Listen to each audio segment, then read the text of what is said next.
Rádio Rio de Janeiro passa a apresentar o programa Estudo das Obras de André Luiz. Vamos refletir sobre o livro Os Mensageiros. Produção e apresentação, Marcos Antônio e Tereza Cristina. Olá, caros ouvintes da Rádio Rio de Janeiro, estamos iniciando o nosso programa do Estudo das Obras de André Luiz. Estamos estudando o livro Os Mensageiros, psicografado por Francisco Cândido Xavier pelo espírito de André Luiz. Amigos ouvintes da emissora da Fraternidade Rádio Rio de Janeiro, novamente aqui estamos com a permissão de Jesus para darmos continuidade ao estudo da obra Os Mensageiros. Nós continuamos o capítulo 12, intitulado A Palavra de Monteiro, onde o companheiro Monteiro vem relatando a sua experiência frutífera da sua encarnação. E no programa passado continuamos comentando sobre o seu relato, em que ele dizia que impunha pesadíssimas obrigações aos desencarnados, e falava doutrinariamente com certa veemência, mas saindo dali, ele não era essa pessoa. Fora dali, aí sim que ele extravasava toda a sua rebeldia, a sua ignorância com os outros, o seu comportamento. Ele não perdoava menores gestos de erro dos outros, não perdoava não, sempre cobrando e sempre usando dessa questão. E mais adiante nesse relato, que até a Tereza, a gente fala do absurdo que foi, que ele no seu trabalho, no seu dia a dia, no seu escritório, ele estudava a melhor maneira de perseguir os clientes em atraso, Entre preocupações, ele relata assim, que entre observações nem sempre muito retas, e à noite ensinar o amor aos semelhantes. Então, é aquela, aquilo muitas vezes que a gente faz, claro, muitos de nós em menor índice, menor sentido, mas faz. A gente ensina, repete, por isso que a gente faz questão de dizer aqui que nós somos papagaios de pirata. A gente repete o que está no livro, repete aqui no microfone o que está no livro. De nós mesmos não temos quase nada para ofertar no nosso comportamento. A gente está lutando como quase todos nós. A luta é constante. E a gente tem nisso o exemplo dos bons espíritos que estão nos livros, nos dizendo que eles mesmos, mesmo com o exemplo que eles deram de virtude, eles mesmos se acham muito longe ainda de qualquer tipo de perfeição, de qualquer qualidade. Eles recusam qualquer qualidade, qualquer elogio. Fazem isso espontaneamente, ainda nele. É aquilo que a gente repete aqui, que eu gosto, que o Paulo Renato fala muito. Paulo Renato, que faz alguns programas aqui na rádio. Não nos iludamos com virtudes que ainda não possuímos. Não possuímos mesmo. Estamos muito longe ainda. Mas, continuando agora, o relato do... Fala. Eu estava aqui pensando, você estava relembrando o que a gente estudou no último programa, o quanto a gente necessita reencarnar para se conhecer. Porque no mundo espiritual, o Monteiro, como todos os outros médiuns que a gente já leu as experiências, todos foram muito bem preparados, estudaram, prometeram, mas é no corpo que a gente mostra se a gente já tem a virtude como conquista. Então, não tem outro jeito, não tem. Ao nosso nível evolutivo, a evolução real só se faz no corpo, vivendo aqui as experiências da matéria. Não tem jeito, é assim mesmo que funciona. Porque no mundo todos eles dizem que foram preparados, que espíritos superiores ajudaram no planejamento da próxima tarefa. Ninguém desamparado, ninguém, foi jogado na tarefa, e seja qual for, e de qualquer religião que a gente venha a vivenciar os postulados, ninguém sem planejamento. Então aí a gente vê que todos aqui, coitados, né? Como nós também, de repente, quando a gente chegar lá do outro lado, quando a gente desencarnar, a gente vai ver, prometeu isso, prometeu aquilo, blá, blá, blá, blá. Mas uma coisa a gente precisa fazer, não cobrar do outro o que a gente ainda não faz. E isso, para mim, é a maior lição aqui desse capítulo.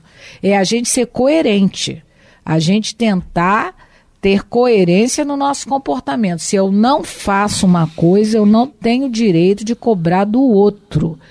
Né? Como é que uma experiência particular minha. Na reunião, quando alguém está com dificuldade de perdoar, eu também tenho. Aí eu falo, olha, eu realmente sei que é difícil, eu também não consigo, mas eu procuro, pelo menos, não desejar mal. Porque essa é a orientação dos espíritos. Então, você tem que se colocar não num pedestal só porque você conhece a doutrina espírita ou só porque você é cristão. O que diz da gente são a nossa vivência, a nossa prática, os nossos exemplos de vida. Isso é que, assim, porque para os espíritos, na realidade, aquele que só está preocupado em ir à religião como uma coisa social, né, como um evento social, eles nos encaram como crianças, né? Criança é que faz isso, né? Muitas das vezes tem um comportamento para chamar atenção. Agora, quando a gente está se esforçando para poder vivenciar o que está estudando, o que está falando, aí eles realmente veem que a gente está amadurecendo. Essa questão aqui, desse raciocínio que o relato do Monteiro nos traz, que é a questão do exemplo, não cobrar do outro que a gente não consegue fazer, até porque se a gente conseguir fazer a virtude, a gente não vai cobrar. Né? O Espírito Superior não cobra de ninguém, ele só dá o exemplo. Isso é básico para a gente, no dia a dia nosso, um grande exemplo disso é no trânsito. O evite que tem carro, a gente pode começar a exercitar por aí. Quando a gente leva uma fechada, alguém fizer uma barbeirada, que a gente raciocina e a gente já não fez. E fizemos. A grande maioria de nós fez sim. Não é? Então, na hora que eu, pelo menos, estou tentando fazer assim, poxa, mas outro dia eu fiz isso. Uma vez eu fiz isso e tal, fiz parecido com isso. E a gente começar a frear a resposta, a violência, o xingamento e tal, esbravejar. Porque isso só atrapalha, só vai deixar o nosso sistema nervoso mais prejudicado, não é? Então que a gente se observe, né? Se observe isso aí, no dia a dia. Começar a leitura. Vamos lá, continuando então. Parágrafo 12. Aí ele continua relatando, o Monteiro. Andava cego, não conseguia perceber que a existência terrestre, por si só, é uma seção permanente. Trabalhava o espiritismo a meu modo. Então, é essa questão, esse pedaço aqui que ele fala, tem algumas questões que a gente pode analisar, né? Andava cego, quer dizer, essa cegueira que ele está dizendo que andava é proposital. Espiritual, né? Isso. Quando Jesus, numa das suas advertências aos estudiosos da lei da época, principalmente aos fariseus, ele relata: vós sois cegos, porque tem as escrituras na mão e não cumpre. Então, essa cegueira proposital. Ele falava, quando Jesus, nos seus relatos do Evangelho, as repreensões dele maiores são todas dirigidas aos doutores da lei. Por quê? Porque eles conheciam. Eles conheciam e não faziam. Como nós hoje, né? Conhecemos e muitas vezes não fazemos. Então, a repreensão é para nós. Por isso que ele dizia, andava cego. Não conseguia, ele diz que não conseguia perceber a existência terrestre, que ela por si só é uma seção permanente, uma seção mediúnica, é uma seção de fenômenos permanentes. Porque na pergunta 459 do Livro dos Espíritos, Allan Kardec pergunta assim da influência os espíritos influenciam em nossa vida.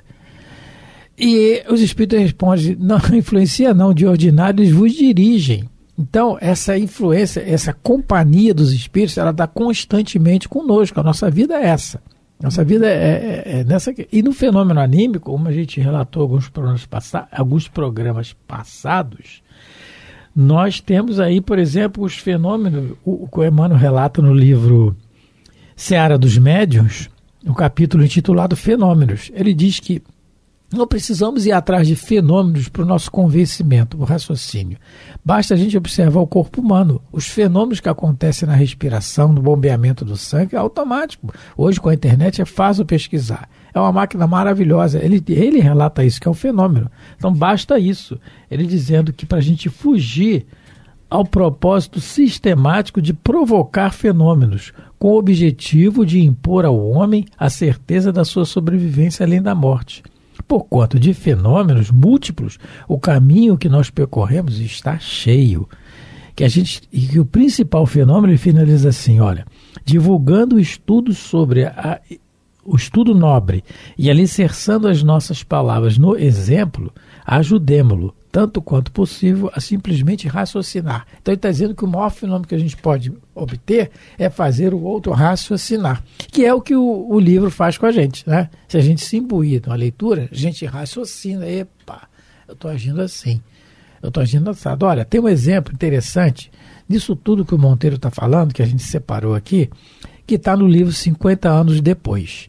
O livro 50 anos depois é a história de um anjo chamado Célia, um espírito de alta envergadura que, pelo seu exemplo, transforma um grupo muito grande de espíritos ainda muito arraigados no materialismo, né? E uma parte do livro que a gente separou aqui é quando ela foge, ela tem que fugir de casa. Ela era filha de um patrício ilustre, muito rico em Roma, e ela tem, por circunstâncias, está lá na história do livro, ela tem que fugir de casa. E com um bebê no colo. Ela vai parar em Alexandria, no Egito. E chegando lá, tem um mosteiro, mais ou menos naquela época, com dezenas de cristãos ricos, desiludidos dos prazeres do mundo, que se refugiavam nesse mosteiro. Já era o início da clausura, assim, da fuga dos problemas. E quando ela chega lá, ela observa que já tinham cruzes pequenas talhadas em mármores, em madeira, o culto exterior do politeísmo, né? Parecia Rede Viva ali, só que com outros nomes e tal. O Emmanuel relata, é ditado pelo Emmanuel esse livro, que ele relata que ali já começava a gente, nós, que éramos nós, muitos que estavam nessas circunstâncias, a separar aquele cristianismo messiânico, aquele cristianismo simples lá do Tiberíades, já transformando em outras coisas. E ela observa isso. O que ela faz? Ela não indaga, ela não questiona, ela podia, inteligentíssima que era ela podia. O que ela faz? Ela se resigna e dá o exemplo de vida dela. E pelo exemplo de vida dela, ela transforma todo mundo. É muito interessante o livro 50 anos depois. Então é nessa questão do exemplo, né, que o Monteiro está dizendo aqui. Ele trabalhava o espiritismo dele ao meu modo. Eu queria convencer os outros à força de que aquilo estava certo, esquecendo da transformação dele. Porque o principal objetivo da gente estudar o espiritismo é a nossa transformação. Como é que eu vou transformar o mundo se eu não me transformo? Não é? Nessa estrofe aqui que ele está falando, né, que ele não conseguia perceber que a existência terrestre por si só é uma sessão permanente. Ele está fazendo uma analogia com a sessão mediúnica que ele frequentava, que ele conversava com o desencarnado, mas na vida a gente conversa com o encarnado também, lógico, o tempo todo. E aí eu me lembrei de uma página que eu gosto muito de lembrar disso. No livro Caminho, Verdade e Vida, no prefácio, o Emmanuel fala a mesma coisa que o André Luiz está colocando aqui, né, na boca do Monteiro. Ele diz assim: o Evangelho não se reduz a breviário para o genuflexório. Então, o Evangelho do nosso Senhor Jesus Cristo não veio só para ser praticado dentro do centro espírita, das igrejas, dos templos religiosos, sejam eles quais forem, né? Os templos cristãos. É um roteiro imprescindível para a legislação e administração, para o serviço e para a obediência. O Cristo não estabelece linhas divisórias entre o templo e a oficina. Toda a terra é o seu altar de oração e o seu campo de trabalho, ao mesmo tempo. por louvá-lo nas igrejas e menoscabá-lo nas ruas, é que temos naufragado 1000 vezes por nossa própria culpa. Todos os lugares, portanto, podem ser consagrados ao serviço divino. Então, esse recado do Monteiro para nós, né, que o André Luiz, né, fala do Monteiro, é para que a gente se lembre disso que o Emmanuel também está colocando no prefácio do Caminho, Verdade e Vida, do livro. Que o grande problema começou quando a gente resolveu só viver Jesus na hora que a gente vai para a igreja, para o centro espírita, para o templo religioso, qualquer que ele seja. Aí começaram os nossos problemas. E aí ele diz que por conta disso a gente tem perdido inúmeras chances de evolução. Ele fala que a gente tem naufragado 1000, né? Ele coloca aqui, temos naufragado, né, por nossa conta 1000 vezes. O problema consiste nisso. A gente tem que tentar viver o evangelho no nosso dia a dia, na família, no trabalho, na vida de relação com as pessoas, não só naqueles momentos. Agora, coitado do nosso amigo aqui, né, o nosso amigo Monteiro, ele estava com dificuldade dentro do centro e fora do centro, porque se a gente lembrar do programa anterior, ele planejava lesar as pessoas, não é? Coitado, ele estava tão desequilibrado, tão enlouquecido, não é? Que ele já estava, né? Ele realmente, quando saía do centro espírita, ele apagava Jesus da mente dele. Porque uma coisa é você querer o que é teu, né? Não ter pena do outro. Agora, outra coisa é você estudar para lesar as pessoas, para levar vantagem em cima das pessoas. E aí o Emmanuel diz, por conta desse nosso comportamento de só querer louvar Jesus nos templos religiosos, a gente tem perdido milhares de encarnações. Então, que a gente possa se lembrar, né, quando a gente estiver na nossa vida de relação, no nosso dia a dia, querendo cometer algum absurdo, né, querendo fazer algo contrário à lei de Deus, que a gente ore pedindo a Deus força para que a gente possa agir melhor. Os espíritos não estão pedindo para nós santidade. Não tem como ainda, né? A gente pode até querer desencarnar como o Chico Xavier, mas não vai dar. O querer já é importante, porque a gente já quer alguma coisa boa, né? E no Evangelho segundo o Espiritismo, no capítulo 18, intitulado Muitos Chamados e Poucos os Escolhidos, Allan Kardec coloca, a partir do item 10, o subtítulo assim, muito se pedirá àquele que muito recebeu, né? É que ele fala, ele relata 2 passagens de Lucas em João, né, que Jesus coloca sobre isso, mas o comentário de Kardec, ele diz assim, o ensino dos espíritos, reproduzindo essas máximas sob diferentes formas, desenvolve-as para pô-las ao alcance de todos, tem isso de particular, não é circunscrito, todos, letrados ou iletrados, crentes ou incrédulos, cristãos ou não, o podem receber, pois que os espíritos se comunicam por toda parte. Nenhum dos que o recebam, direta ou indiretamente, pode pretextar ignorância. Aí ele vem dizendo assim, aquele, portanto, que não aproveita essas máximas para melhorar-se, que as admira como coisas interessantes e curiosas, sem que lhe toque o coração, que não se tornam nem, aí ele vem, que não se tornem nem menos vão, nem menos orgulhoso, nem menos egoísta, nem menos apegado aos bens materiais, nem melhor para o seu próximo, mais culpado é. Por quê? Mais meios tem de conhecer a verdade. Os médios que obtêm boas comunicações, ainda mais censuráveis são, que é o caso aqui que nós estamos vendo do relato do livro Os Mensageiros, né? Se persistem no mal, porque muitas vezes escrevem sua própria condenação, e porque, se não o cegasse o olho, reconheciam que a eles é que se dirigem os espíritos, né? Então, por essa sentença, se fosseis cegos, não teriam pecados, que é o que ele está dizendo aqui que andava cego. Allan Kardec fala assim: quis Jesus significar que a culpabilidade está na razão das luzes que a criatura possua. Ora, os fariseus, que tinham a pretensão de ser, e eram, com efeito, os mais esclarecidos da sua nação, mais culposos se mostravam aos olhos de Deus do que o povo ignorante. O mesmo se dá hoje. Aos espíritas, pois, muito será pedido, porque muito hão recebido, mas também aos que houverem aproveitado, muito será dado. Então, é nesse sentido aqui, está no Evangelho segundo o Espiritismo, capítulo 18, que ele está dizendo da sua cegueira, né?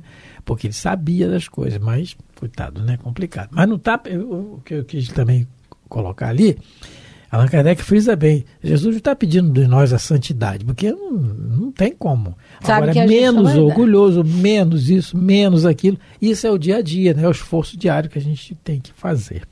Isso. Vamos lá, continuando então. Talhava... que eu me perdi, mas toda a proteção. Talhava o espiritismo a meu modo, né? Olha o modo dele, vai dizer agora. Vai dizer o modus operandi dele, que ele fazia, né?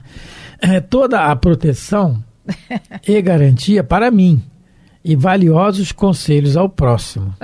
Então é aquilo, né? É o egoísmo, né? O trato do egoísmo, né? Eu quero o bem para mim. Depois para mim, depois para mim também. Ele para ele era a doçura, né? Era o desconto. Para os outros era o rigor da lei. Mas isso a gente faz também, gente, claro. Diariamente. A gente tem que observar isso. Quando a gente abre uma página para ler, a gente na hora, normalmente assim, a página é para fulano. Fulano tinha que ler essa página. Mas não é, quem está lendo é a gente. Primeiro é nós estamos encaixados. Tem um livro em todas as páginas que a gente lê. Tem um livro da Joana de Anjos, muito bom, que a gente utiliza até na nossa casa religiosa, nossa casa espírita, intitulado Vida Feliz. São N mensagens que a gente abre antes da gente começar a reunião, né? A gente faz a nossa oração, a gente tem essa prática. Em algumas reuniões. E a gente lê a mensagem. Quando a gente abre a mensagem, ai meu Deus, lá vem bomba, a gente abre assim, entre aspas, ao acaso, e a gente, fulano tinha que ler essa página. Mas não é o fulano que tinha que ler, é eu que estou lendo, é para mim, né? A certa ocasião, Divaldo Pereira Franco, ele estava passando por um processo muito complicado na sua encarnação, né? Ele ficou triste numa época em que aconteceram certas coisas e tal. E a Joana falou: meu filho, nós temos que continuar o nosso trabalho, você não pode ficar nesse estado. Mas minha irmã, aconteceu isso, meu filho e tal, conversando. Eu nunca vi, aí ele contando, muito engraçado, na sua mágoa, né? Ele falava assim: minha irmã, a senhora escreve tanta coisa, nunca escreveu nada para mim. Não, senhor, eu escrevi sempre para você. Pode ver lá, ela falando assim, pode ver lá o pronome, segunda pessoa do singular, tu. Tu é para quem? É para você. Você que edita para os outros. Claro que ela está dando a lição dele, o livro é para todos. Mas quem psicografou foi ele, é para ele primeiro. Então, quando eu abro a página e leio, ela é para mim. Quando a gente está aqui preparando o programa para fazer, a lição aqui do entendimento é para nós, não é para o ouvinte. A gente vai passar aqui na gravação para o ouvinte, mas é para nós em primeiro lugar. Então, essa cegueira é isso. Essa cegueira da gente não querer, é uma cegueira voluntária, né? Porque a gente não quer muitas vezes raciocinar, porque nos tira do comodismo, não é? Isso é muito ruim para o espírito. Aí fica aí, ó, acordando cego, acordando do outro lado aí nessa cegueira, muitas vezes, não é? Ele fala isso. Então, talhava o espiritismo a meu modo. Toda a proteção e garantia para mim e valiosos conselhos para o próximo. E o espírito, quanto mais superior, nós estamos terminando, o espírito, quanto mais a gente vai vendo exemplos de espíritos superiores, ele não exige proteção para ele nenhuma. Pelo contrário, ele quer desbravar, ele quer o perigo. Ele sente a necessidade disso no exemplo que ele vai dar de cristandade, viver o Cristo nele, né, que é o que os espíritos pedem, né? E isso dói, isso vai sofrer. E o espírito superior é assim, ao contrário de nós, a gente só quer proteção e carinho, trabalho não. Mas estamos caminhando, o importante é a gente sempre frisa isso, porque o importante é a gente não desistir, né? Nunca desistir, jamais, não adianta, a vida prossegue sempre. Bom, estamos terminando, lembrando que hoje nós continuamos estudando o capítulo 12 do livro Os Mensageiros. Muito obrigado a todos pela atenção, pelo carinho. Fiquem com Deus. Muita paz de Jesus a todos. Um grande abraço aos ouvintes. Você ouviu pela Rádio Rio de Janeiro o programa Estudo das Obras de André Luiz, com o livro Os Mensageiros. Produção e apresentação Marcos Antônio e Tereza Cristina.